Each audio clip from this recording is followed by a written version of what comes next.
We now move on to the 14th module of the Applied Linguistics course, E-Pathshala program of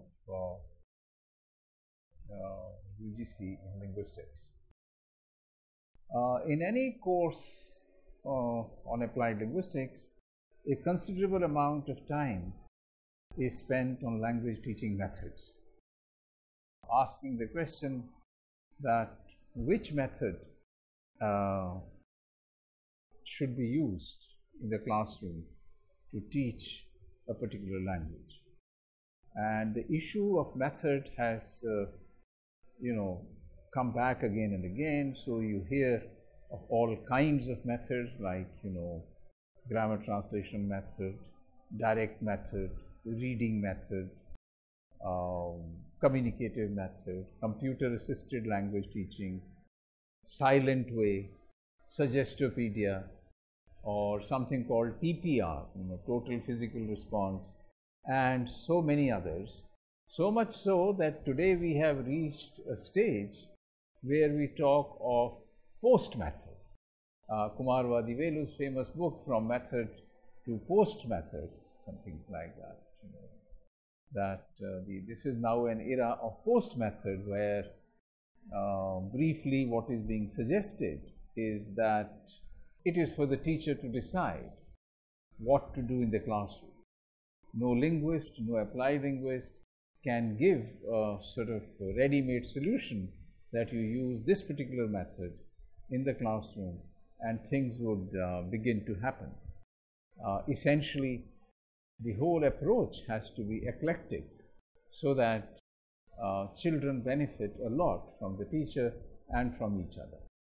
And the wisdom that we have acquired from different kinds of methods may be gathered in this eclectic post method kind of era that has now come into being. But in this particular unit, we will focus on one of the most powerful methods of language teaching, one of the oldest, and one which has persisted for a very, very long time, and I think will never ever disappear, because its foundations in some sense are in the languages that children already know. And I think that's a very important thing to keep in mind. And this method is called the grammar translation method. And sometimes it simply becomes a necessity to introduce or use extensively the grammar translation method. Consider, for example, the case of India.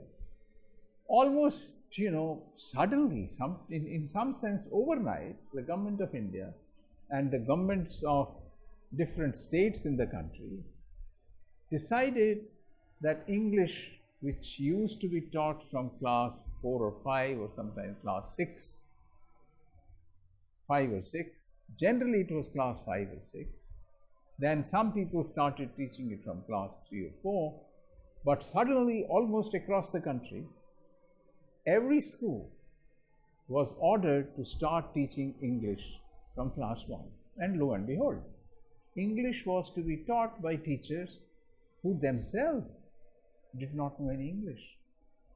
They could not read an English newspaper, they could not read a single sentence of English, they could not hold communicative encounter in English. So this was a very strange phenomenon, but the only hope for this kind of situation was through certain kinds of materials that were very deeply located in the grammar translation method and which made extensive use of languages of children, the mother tongue, the native languages of the children, to learn English. For example, many of us, all my colleagues, were taught English from class 5, not before that, in the government schools, in very ordinary government schools. But our teachers by class 5, they knew English, and all of us were taught through the grammar translation method. There was no other method used that I talked about earlier, but only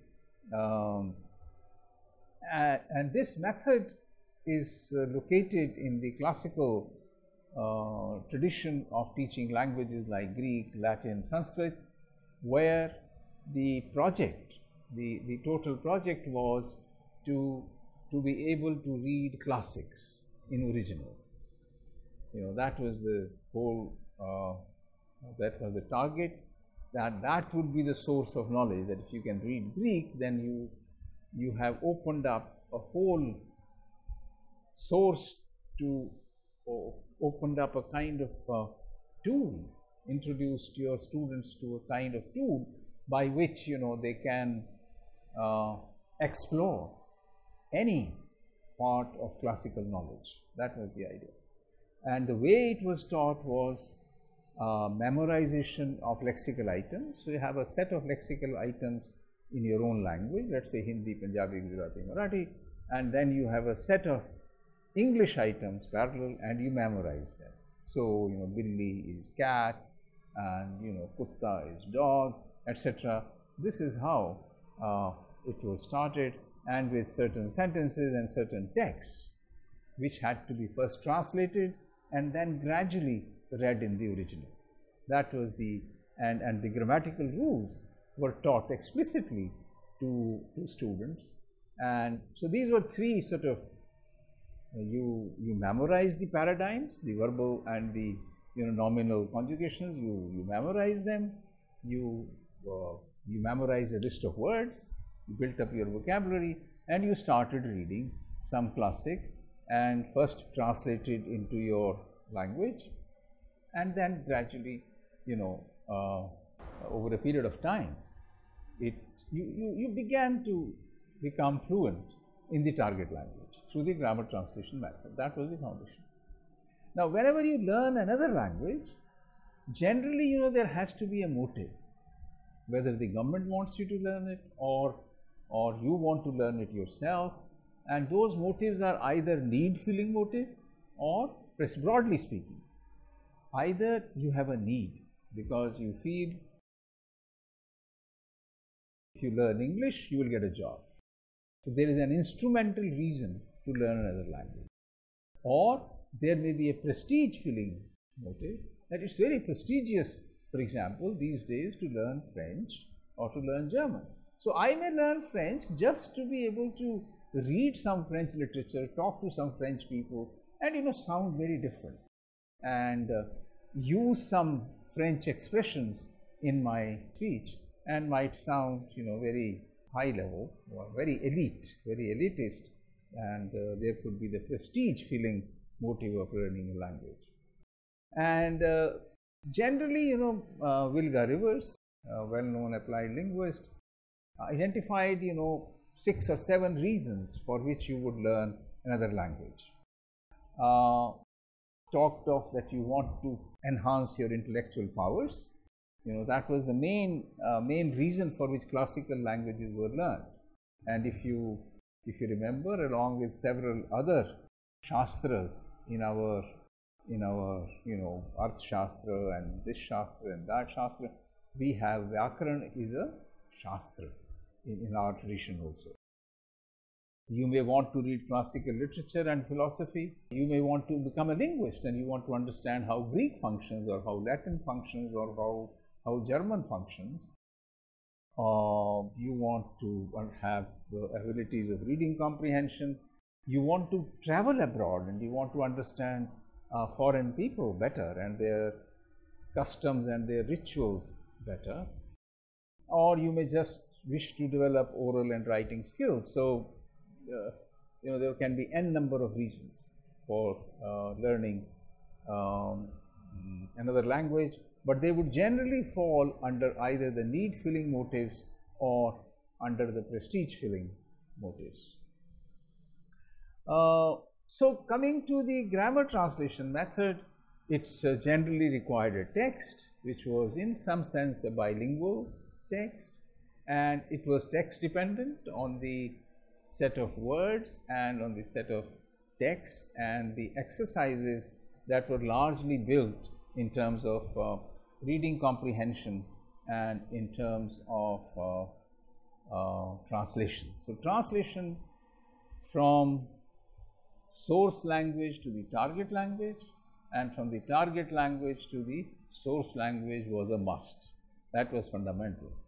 And consider that if you are proficient, if you are in your source language, and if you want to prove that you have acquired a comparable level of proficiency in the target language, that means the second or the third language, then I think translation is a very good test. Translation is a very reliable, very dependable criteria, because unless you understand, let us say, translating from the target language to the source language, to be more concrete, let us say from English to Hindi, let us say, or English to Punjabi or Gujarati, you will never be able to translate unless you understand the text thoroughly and properly. That means your reading comprehension is ensured. Secondly, you have to find appropriate lexical items, appropriate expressions, and you have to understand the content in a way that the same content is reflected in the source language, and then from source language to the target language. It works both ways. We may now turn to the objectives of the grammar translation method in a more sort of systematic way, and you can see it on your screen. The objectives are there, and as you see that one of the major objectives which I discussed briefly was to build grammar, reading, vocabulary and translation skills necessary to read and pass some kind of written test. So, this was one of the main objectives, and then building of capacity to translate was one of the foremost objectives of this approach, and this is probably one of the most effective ways to prepare for global kind of communication by beginning with the key skills of reading and grammar. There was a lot of emphasis on accuracy of the content in this method. So, the translations, you see, the way we are beginning to use translation now, as I will show you later, is quite different from the way translation was used at that time. At that time, the accuracy of translation was the foremost consideration, that it must be 100% accurate. But in contemporary pedagogy, where translation might still be used, it might look significantly different, as we will see. Features of GTM, it's on your screen, and you can see it on your screen. If you turn to your screen, you will find that there are most of the objectives are the features, the actual features of the grammar translation method in terms of implementation included that classes are taught in the mother tongue with little active use of the target language. Much of the vocabulary is taught in the form of list of isolated words. Now, once again, this is against any form of contemporary pedagogical principles that many of us applied linguists would suggest that you should begin with the text, which would make sense to children. So, message should be isolated words, an isolated word like rain, for example, can mean anything, can mean it's raining here, it will be raining somewhere else, or it's about to rain, or unless it is in some kind of context. We cannot talk of a list of words. A list of words is a list of words. That's all it is. It's not. There is no message in the words by themselves. Message is created by words being put in sentences and sentences being put into a dialogue or a discourse. That's how meaning is created. But the focus was not on that. Then, there was elaborate explanations of the intricacies of grammar. This was always given. And classical texts were the target. They were started far too early. In modern times, we will not turn to the classical text so early. And very little attention was paid to the content of texts, which are treated as exercises in grammatical analysis. The more greater focus was on grammatical exercises than on the content of the text. Often the only exercise consists of translating disconnected sentences from the target language into the mother tongue and vice versa. Little or no attention was given to pronunciation. So, some of the major limitations, which are again on your screen, but I am trying to explain to them, some of the major limitations of the grammar translation method were that, first of all, the spoken skill was completely neglected. I mean, you could be extremely good at reading the target language and translating it into your source language and vice versa. I mean, you could have great skills, but you may not be able to conduct an ordinary conversation in the target language, in your second or third language that you are learning. And there was no focus on the relationship between language and society, because there was no focus on communication and there is no focus on discourse. What kind of language to use in what kind of situation, and while speaking to whom. These are important parameters. If you are talking to a senior, or to your mother, or to your father, or to your friends, all these variables are important, but those were neglected, and which also means there was no focus on pragmatics. What kind of inferences could be drawn from a particular discourse, from a particular dialogue in a given set of situations. So, and learners were therefore unable to engage in day-to-day communication. Techniques, very briefly, I have mentioned, translating literary text, reading comprehension. A passage will be given, even today we do this. You give a passage and then you make reading comprehension questions.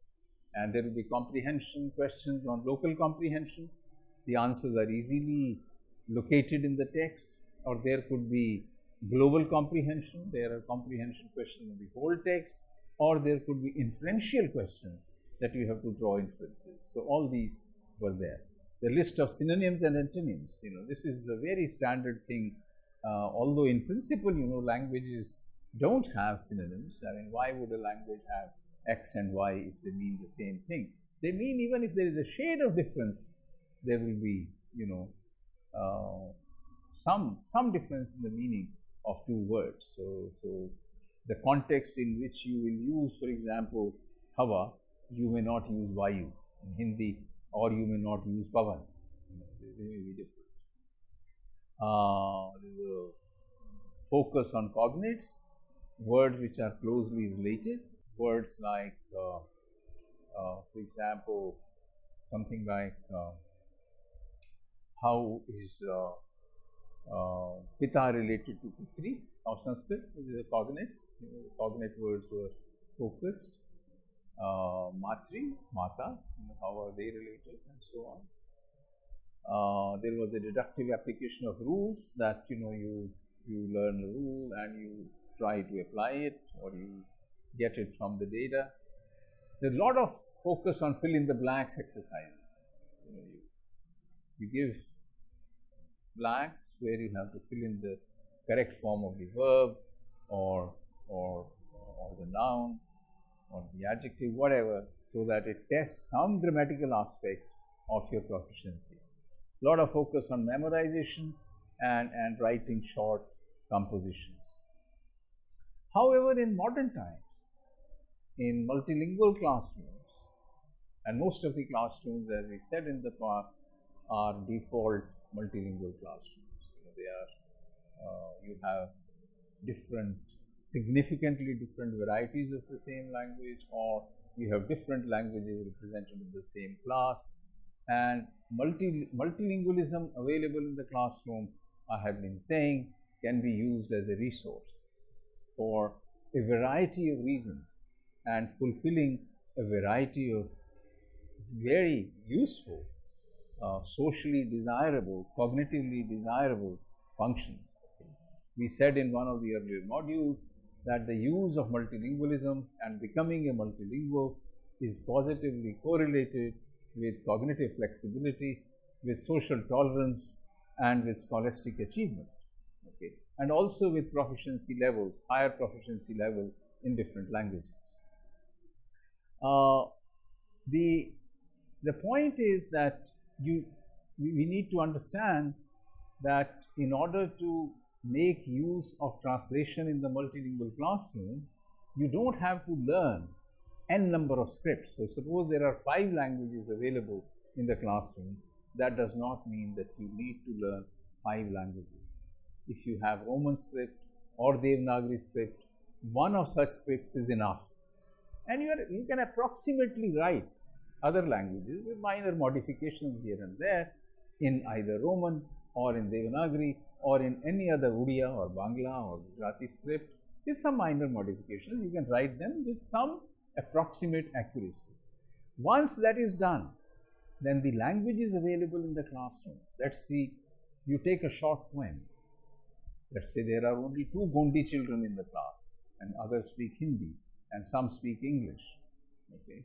So, you take only 2 lines of a Gondi poem, which these kids come to the class, and one of them hopefully knows Hindi also a little bit, and they write the Gondi poem in the Devanagari script, if that's a script shared by the children.